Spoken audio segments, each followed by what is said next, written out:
Okay, some people be they holla say they want the power. Them be promise us say we go get light and power. Them hustle sote they can't get the power. But now they know they do anything with the power. Every day, dollar just they get the higher power over naira. See them talk say make we off mind, but thank God say my ego don't come. So my people make you lie down, yo yo. My ego don't come, oh yo yo. My people make we shout, oh yo yo. My ego don't come, oh yo yo. My ego don't come, man of the masses, oh yo yo. My ego don't come, oh yo yo. My ego diary politico, oh yo yo. My ego don't come, oh yo yo. This one not day off in mind, oh yo yo. My ego don't come, oh yo yo. Person where they do evil, no one make person talk. Them say that Mayegun, that man too they talk. He too they talk. Say Mayegun diary, he they hot like pepper. But every day then they take money in bulk. Woman picking, they the street they hawk. Still them talk say make we no talk. But thank God say Mayegun don't come. So my people make you laugh, oh yo yo. Mayegun don't come, oh yo yo. My people make you shout, oh yo yo. Mayegun don't come, oh yo yo. Mayegun don't come, man of the masses, oh yo yo. Mayegun don't come, oh yo yo. Mayegun diary politico, oh yo yo. Mayegun don't come, oh yo yo. This man not dey off in mind, oh yo yo. Mayegun don't come, oh yo yo. Aha. Now you not done here, all these bad politicians, them we call themselves politicians. When they thief our money, we no want make the common man get waiting supposed get for this country. And I never hear something. Now go hear one, Mayegun, you go show na paper. Mayegun diary political. So my people make you shout, oh yo yo. Mayegun don't come, oh yo yo. My people make we laugh, oh yo yo. Mayegun don't come, oh yo yo. Mayegun don't come, man of the masses, oh yo yo.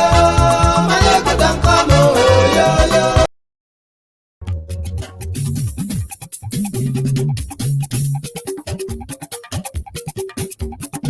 Mayegun la wa mo la mo dodododo. Mayegun diary,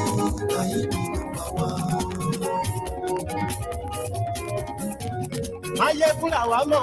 Good morning to you, good afternoon to you, good evening to you. Happy Sunday. If you are watching this live, this is Mayegun live. Lórí Facebook, lórí YouTube. Mayegun diary,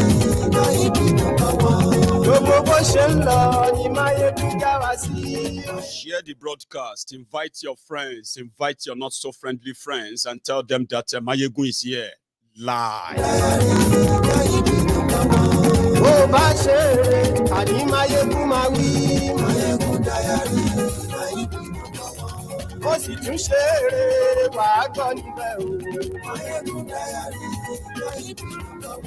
Mayegun diary politico. Godfatherism kò sí lọ́rọ̀ Mayegun diary. Ẹ fara balẹ̀ sẹ́ o kẹ́kọ̀rọ̀ lẹ́nu. Àní Mayegun làwa mọ̀ tó dòdòdò. Mayegun diary.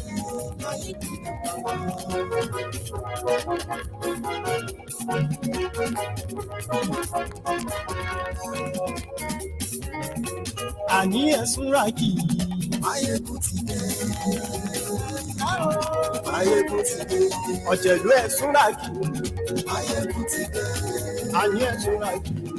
Mayegun ti dé. Lórí Facebook. Mayegun ti dé. Àní ẹ̀sùn ràkì. Tonight we are going to have a lot of guests, by the way, so be prepared. The Lagos Abobakus are going to be joining us. But just before we get fully started, how many of you watching this video right now believe that the Kuje prison break was just a prison break?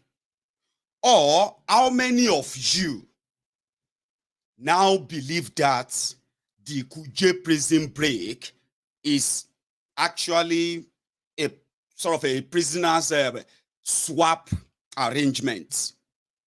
So how many of you believe that the attack on Kuje prison, is government sponsored? Is a direct question.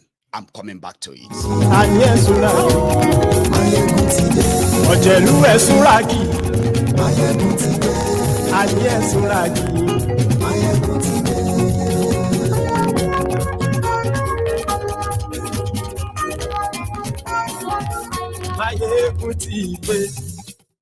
Thank you. So good evening to you, good morning to you, good evening, good afternoon to you, top of the moment to you from wherever you are joining us from. It's going to be an interesting evening. And if the time allowed us very much, I would take some calls, just allowing you to also add your own contribution to whatever we're going to share tonight. Few days ago, the news broke that, well, a few nights ago, there was breaking news, especially on social media. And it was about the ongoing attack on Nigeria's medium security prison in Kuje called Kuje prison. Nigerians didn't know that there were commanders of Boko Haram that were housed in the same medium security prison, Kuje, the same place they were keeping those who have been accused or convicted of other crimes except for terrorism. Nobody knew. Then the news broke. The expectation was that, this is it. How dare the terrorists come closer to the seat of power, Abuja, and carry out this kind of attack? Well, let's see what's going to happen. In fact, this could just be a routine military exercise. Probably it is not what people thought it was, but exactly what it was: the terrorist coordinated attack to go into the prison and release all of their commanders that we don't have the exact figure as we speak. Yeah, we don't. So the terrorists walked in from 10:30 p.m. and they operated for 3 straight hours. In fact, they spent, as part of those the night, they spent 15 minutes preaching to the other inmates, and they offered them transport money. Prepared. And there was never any single counterattack from anywhere, not even from the prison. Well, the following morning, the truth started coming out. How that happened, and they came and they went unchallenged. How? Because before they came, the people in charge, your government, they've paved way for them. There is a 2 kilometer, there is this military barracks that's just 2 kilometers away from the prison. By their own standard, the prison itself was supposed to have 38 armed soldiers on ground, plus another 32 other security agents, including the prison guards, armed on ground, making that a total of 70 armed personnel in the prison. But something happened on the night that they were coming to release their leaders. All of the security apparatuses around the area were stepped down, including that of the prison. No gunshot was fired by the prison guards. So pictures started coming up, and people said, listen, do you all remember the time that these terrorists attacked and derailed Kaduna Abuja railway, and then they killed unspecified numbers of people, which we found out to be over 40 people shot, killed, and more than 180 people kidnapped.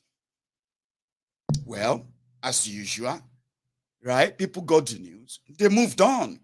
Now, it's been over 100 days now. So one of the conditions given by the terrorists when they were contacted was that they don't need any money. They wanted all of their leaders released back to them, or they will begin to kill their own hostages.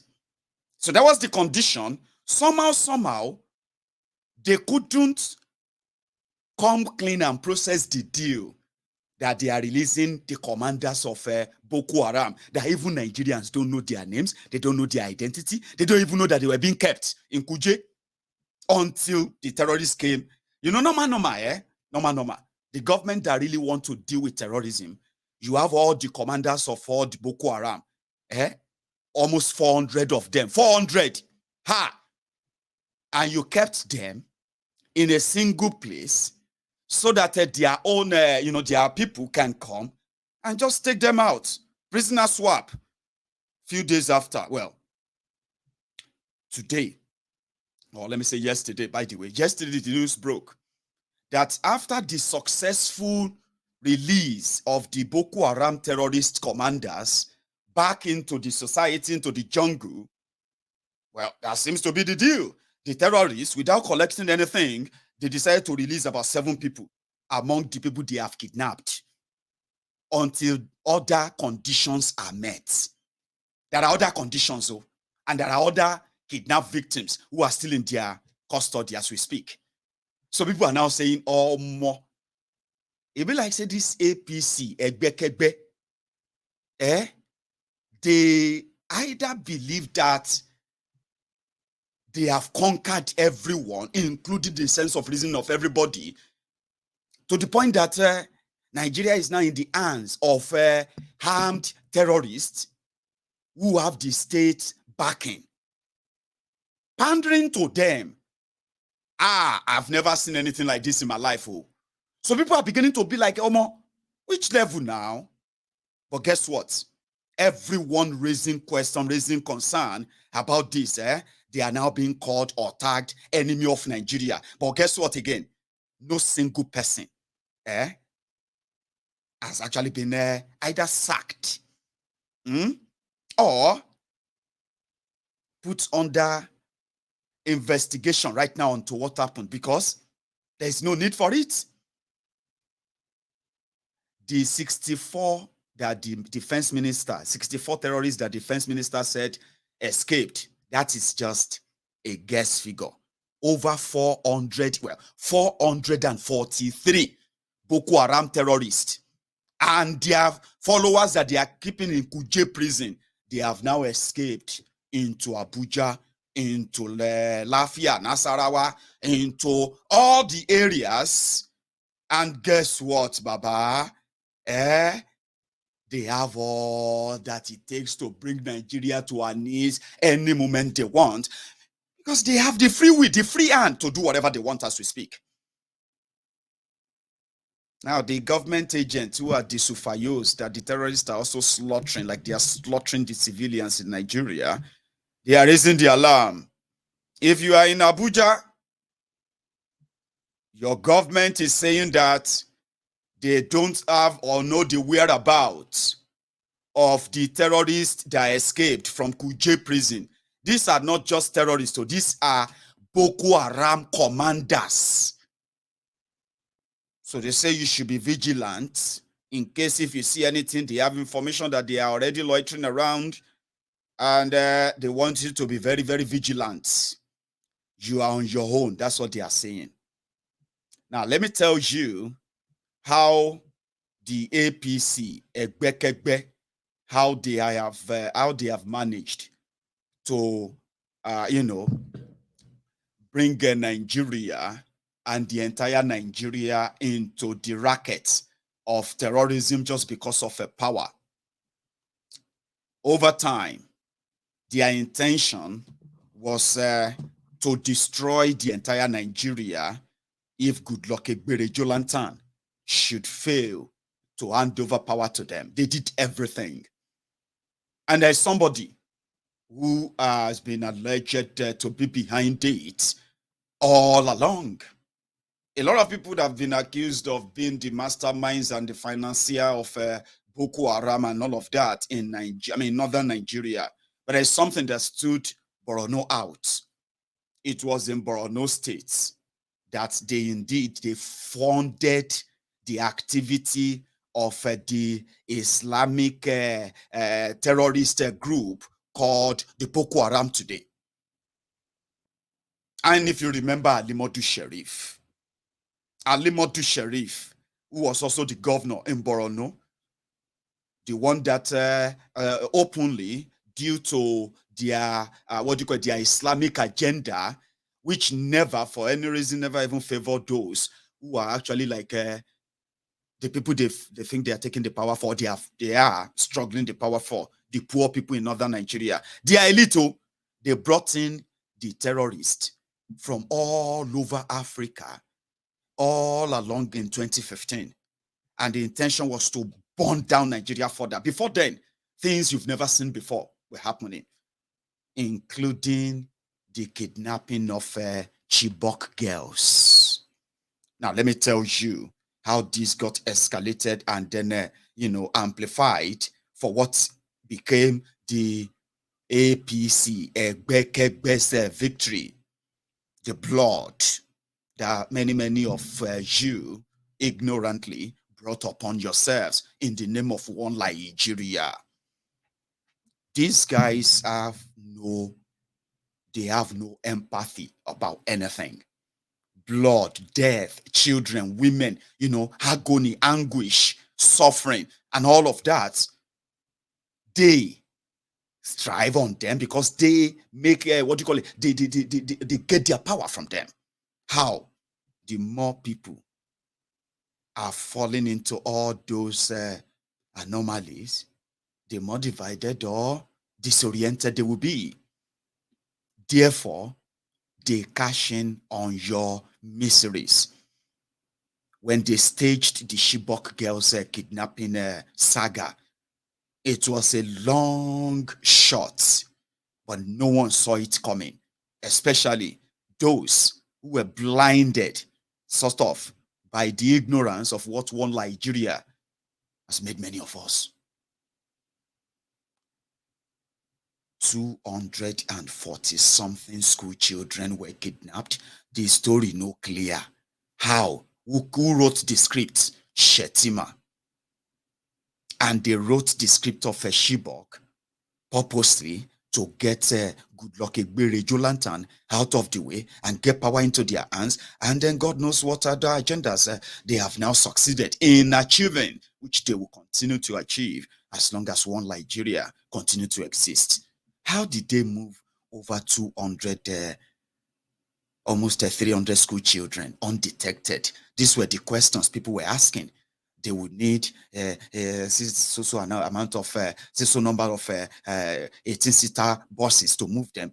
People were bringing different theories to try to understand how it was easier for Boko Haram terrorists to move over 200 school children undetected, and nobody raised the alarm, not even the villagers. And then they kept them somewhere that nobody detected. How?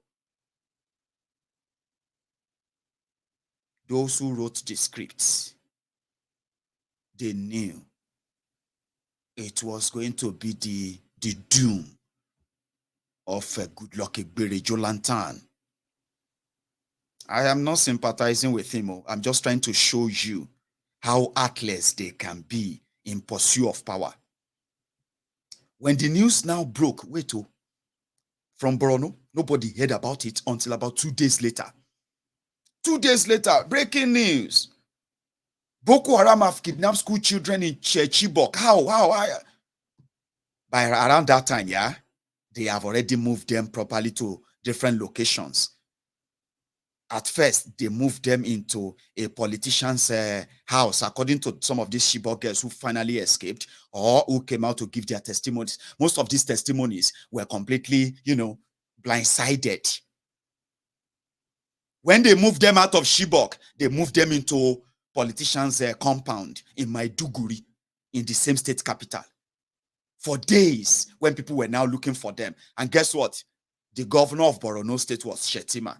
It was giving Goodluck Egbere Jolantan. They were giving them conflicting information about exactly what happened. What is the situation? Do you remember that when they kidnapped the Chibok girls, 24 hours later, they said they have rescued them? Do you remember? I don't know if you still remember anyway, because Stockholm Syndrome is one of the reasons why these guys, this bunch of murderers, can continue to present themselves as your saviors. And then you go back again to say, we thought they meant well. They never meant any well. Because of your Stockholm Syndrome, yeah, they will continue to look like your saviors. They said they found them. With that, it was to further, at a point, they said that their own Air Force, Jonathan's Air Force, they discovered with an intel, they discovered where they were keeping the girls.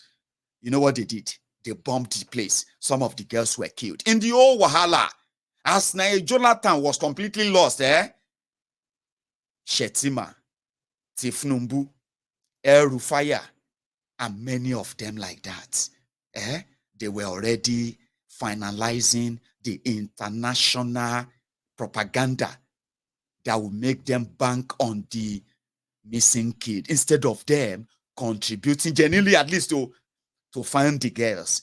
The intention is not the girls were to be sacrificed for the purpose of that power, which they got. They got it.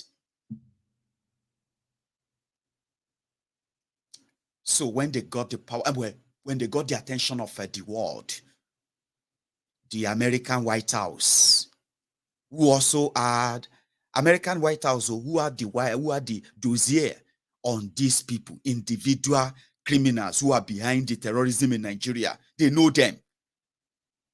Well, they said it was like choosing between the lesser evil.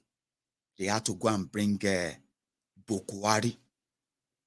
Long story short, the technique worked, and it wasn't only Chibok that happened.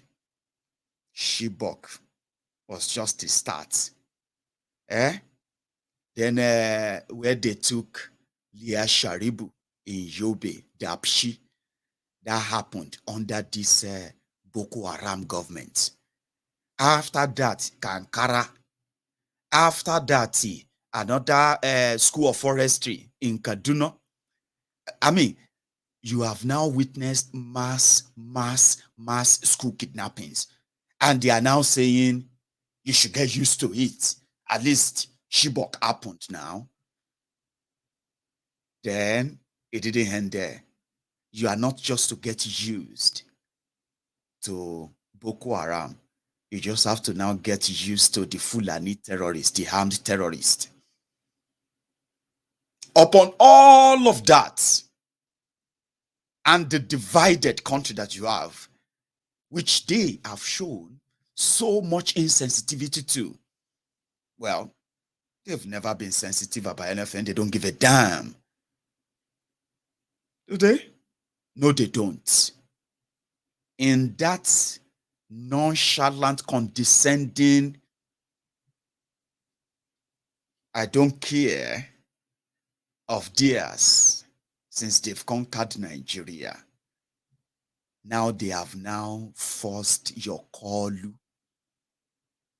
Tifnumbu, Jaga bandits, Jaga addicts, the Jaga wèrè, the aṣíwájú àwọn agbèrò, aṣíwájú àwọn olè, aṣíwájú àwọn àtọ̀lé.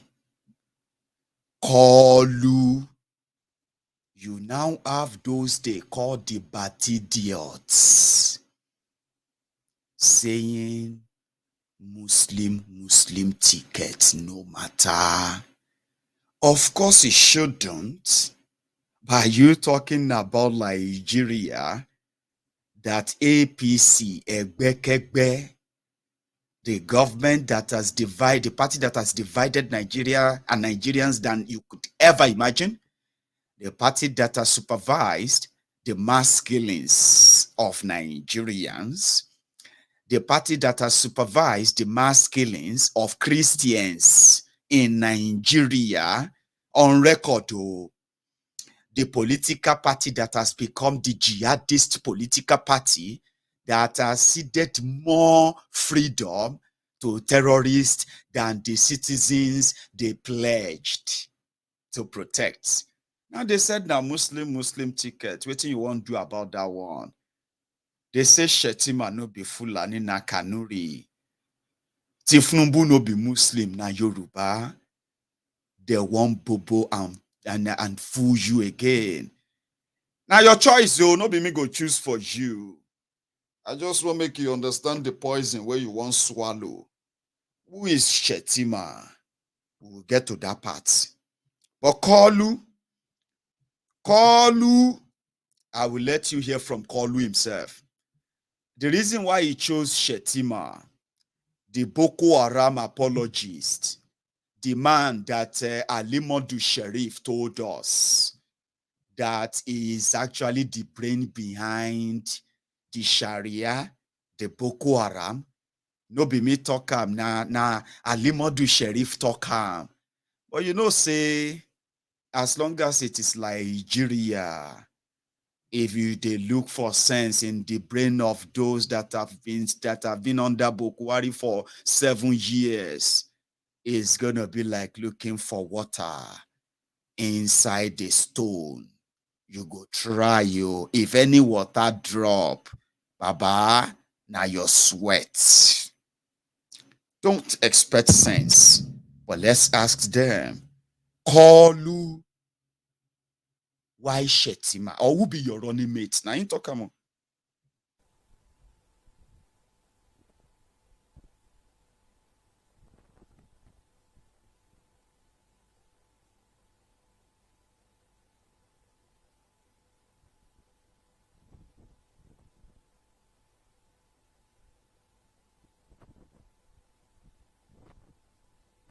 We thought today, and there'll be already an announcement to replace him fully with a substantive,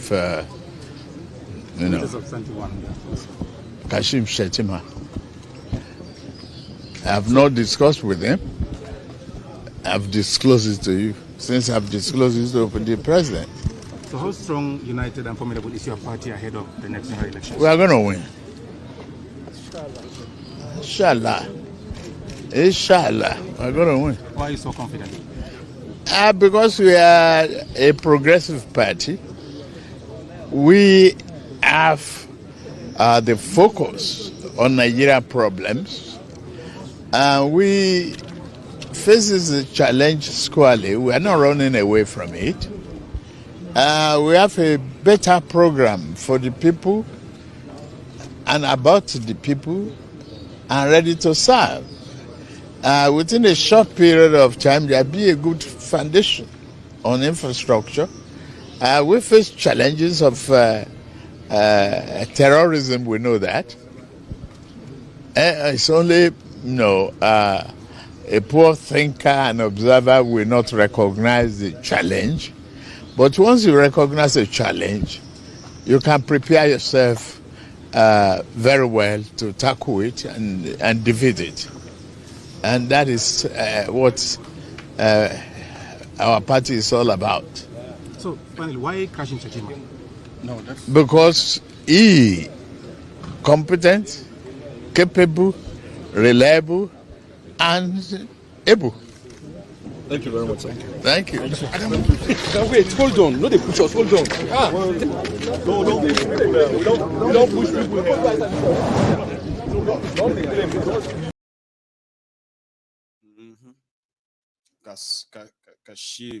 Kashim Shetima.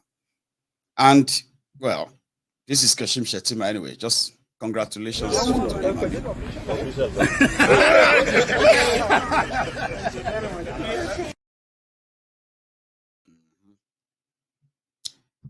I'm coming.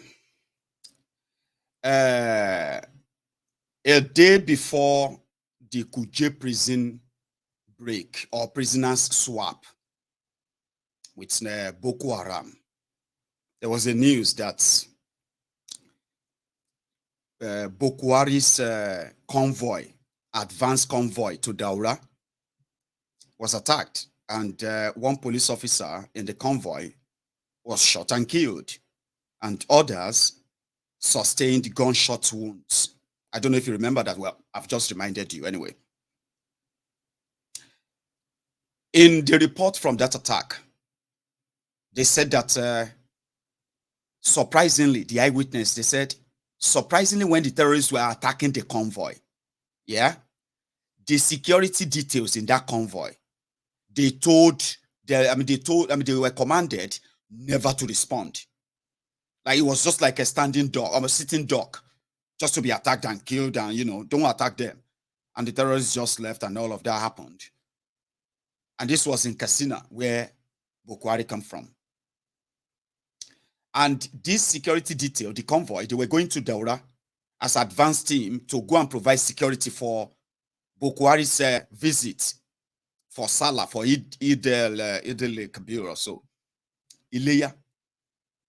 Now, after the attack, after the prisoner swap where the Boko Haram terrorist leaders regained freedom and back into the business, Boko Haram wanted to show that, you see, even though they said that at the venue where they are doing the prayer at the youth, right? Helicopters were hovering all over them, above them, right? Providing area surveillance, while hundreds of different security men, police, DSS, trying to protect Boko Haram. Well, now security situation. But the guy won't show say, oh, but this place this safe. It took a trek. And if you think people are not safe, people are struggling in Nigeria, this shouldn't be happening. You better maintain your BP, maintain your own this thing. Don't worry yourself about this like y'all, because nobody says suffer they tire them. Now just how they have been conditioned along. Boko Haram, ladies and gentlemen.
mutum ba sai dai Allah.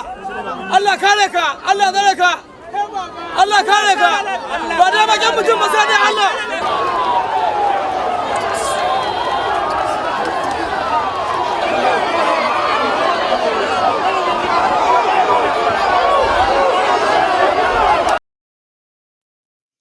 That is exactly what Tinubu is banking on.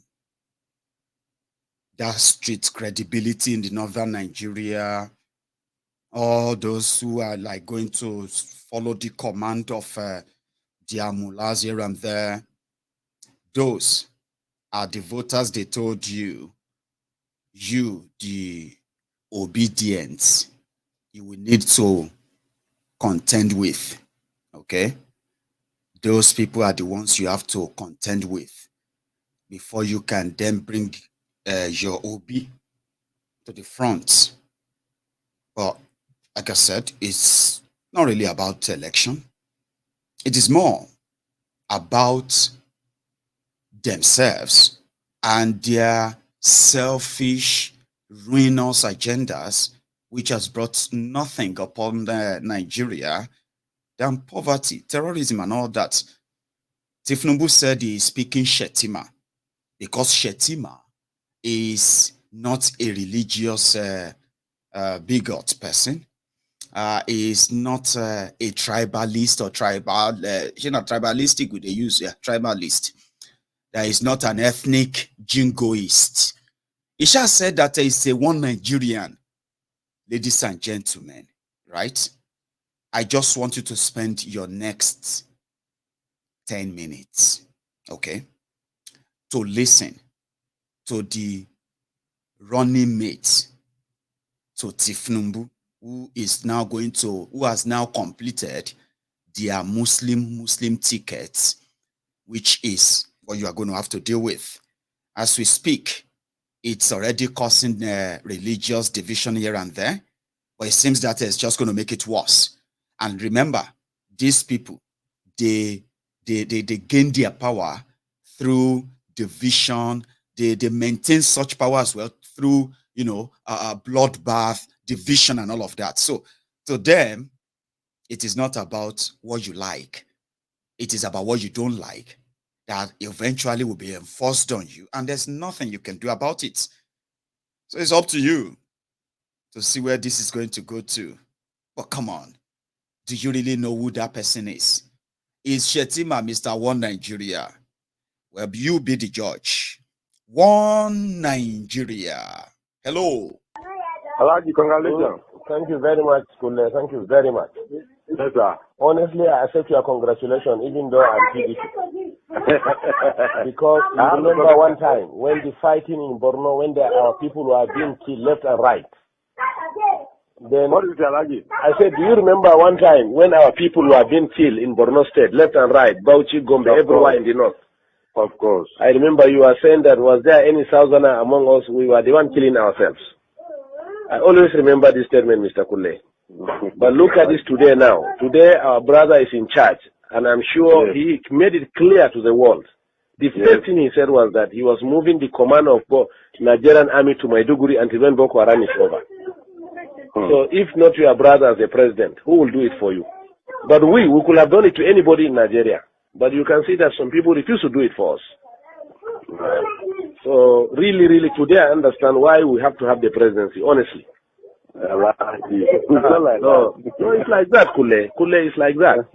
Because how can anybody convince us that some miscreants cannot be dealt with by Nigerian army? Why can't we believe it was deliberately left? Even if there is no involvement of government hand in it, why can't we believe that it was deliberate? Let them kill themselves. Well, it has come out even very clear, because it was at a point in our campaign, they were saying that by the killings of Boko Haram, there will be no population again. In fact, let me tell you why the North insisted that Jonathan has to go, because we had the plan that if Jonathan continues, the same problem will happen in Kano, the same problem will happen in Sokoto, the same problem will happen in Jos and Ebro until when our population is depleted. No. We have had a wonderful experience, honestly. In order to avoid the problem, that's why I said the difference. So whether he accepted or not, the nose it was clear voting now. What could he have done? Remember what Babangida did for us? Babangida, you see, what happened was, even when Babangida did it, you understand? Do you get me? The bulk of the population that voted was from the north. And Rimi said it. Since Babangida was in Abuja, Governor Rimi of Kano State, then, former governor of Kano State, he said, if you are in Abiola in Lagos, Abiola Babangida will have said it is Yoruba that did it. So Abiola should fly to Kano. They will swear him as president and they will stand their ground. Before we know, they rallied around Abiola. They said, don't go to North. If you go, they will kill you. Not so happened. Do you understand? No. So I'm coming now. So Babangida got the. And then Abacha that incarcerated him for many years. I'm coming now.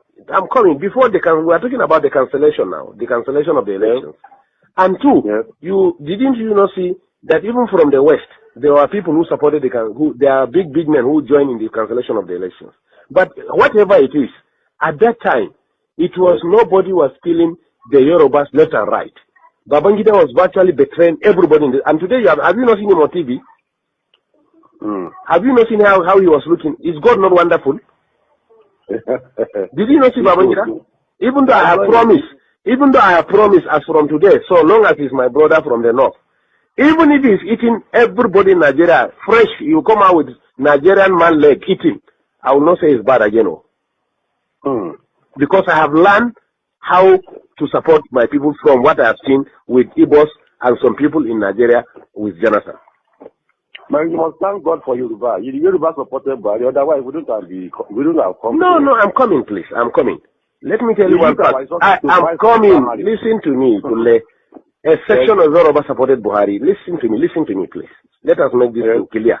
You understand? We are all politicians. Yes. The Tinebus, since 1960s, since the Oyibo left the country, Yoruba was told one word. We are first Yorubas. You are first Yoruba before you are a Muslim, you are a Christian or Nigerian. Yes. So or not so? Yeah, you are right. Abi? Okay. Yes, you are right. Now, all along, a Yoruba man, whoever he is, whether Muslim or Christian, preferred anybody in this house to rule him than a Hausa man from the north. That's the truth about it. So, fortunately, I'm coming, sir. Let me land. Fortunately, the center is controlled by non-Muslim, non-Northerners. Are you getting me? And Jonathan, fortunately for the North, Jonathan decided to use religion and slice the Yorubas to the extent, for the first time, Yorubas were divided religiously. To the extent Muslims, Yorubas stood their ground and said they were not supporting Jonathan. They even refused to attend the meetings of the Jonathan. The papers are there, their statements are there in the papers. So or not so, sir? No, I like this. Read it, it's there. That's the truth. It's there. Even when he went, there were some few Muslim leaders who met Jonathan. The Supreme Council of Islam of Western Nigeria or Yoruba land came out clearly and said no, they disagreed. Do you get me? We know the population of Yoruba, close to 80%, or let's say close to 60% are Muslim. This man constituted a national conference. This is the Yorubas that were saying it. We read it and we had them saying it. Yes. So that succeeded in dividing the Yoruba themselves. Now, two, the humiliation, whatever they did to us, our own was that let them kill us and reduce our population. But at least they still know that we are significant politically and they allowed us to maintain some position. But in the case of Yorubas, they were sliced out of the whole system. So or not so. That was how Tinubu and the Boko Haram, if we have to talk about Boko Haram, it's not from the south now. I am coming now. Let me forget about Boko Haram now. We brought about the Yoruba politics. Now, Tinubu and the Yorubas generally carried what happened to them and went to Kaduna and met them in Kaduna and begged them that we have to put our head together. Look, sir, let me tell you the truth and find out. At a point, the Yoruba, being humiliated under Jonathan, were even considering to cut off and put their Oduduwa Republic. But they realized if they do that, the Igbos were completely in charge of finance, civil service, security, and everything. If they dare do that, now East and the North, they enjoy exactly. I'm coming now. The Yorubas now. You didn't benefit at all. I'm coming. Yes, the Yoruba at a point, the Yoruba intelligence at a point realized that if they cut off, the Igbos will finish them. If they stay as it is and Igbo continue ruling, they will be completely finished. Before Jonathan, significant part of the economy, who are the accountants are Yorubas, who are the judiciary and lawyers are Yorubas, who are the civil service are Yorubas. Today you can't find any one of them. So or not so. So that's why the Yorubas say, even if we want to leave this country, we must get this power out of the hand of the Igbos and reposition ourselves. Jonathan, the Northerners really benefited from that Jonathan too much, Alaji. Hey, we have the calculations of the government. We agree. What can he do? He must now. He must. He wouldn't do to us that. He must. He knows that we can do it. He must deal with us. So that was why the Yoruba said no. Whatever it is. So, but what I assure you, let's keep on praying for President Buhari. Oga, we have learned our lesson. We have been in our area here now. They be praying for him. We have learned our lesson. Kule. We pray for the prophet because and even our daughters. No, to tell you the truth, the northern people, notwithstanding the presidency, honestly, the trust at least of the southeast is finished. And I assure you too, in Yoruba land, listen to me. I am coming. I am coming. Really helped Northerners in 1979. I am coming, please. They helped Shagari. Listen to me. Not that they help themselves, gentlemen, please. We don't need anybody in this country. They help themselves. Let me ask you a question, sir. Let me ask you a question. Between cars, industries. Your Excellency, we came with some observations and 10 specific requests for urgent presidential intervention. These observations and requests are products of discussions in the aftermath of our extraordinary security meeting held 1 week ago. That's him. That's the guy speaking on the phone. So or no so, so or no so. That's him pretending to be crying on camera because after Boko came to power, they still slaughtered people in Borno. And then for the camera, for a time like this, so they said that they have been preparing him codedly to bring him closer to that seat of power. And Kolu is the ticket of Kolu. You hear that he said that he hasn't discussed with him. Lies. They initially thought, you know, the proponents of Muslim tickets, El Rufaya of Kaduna,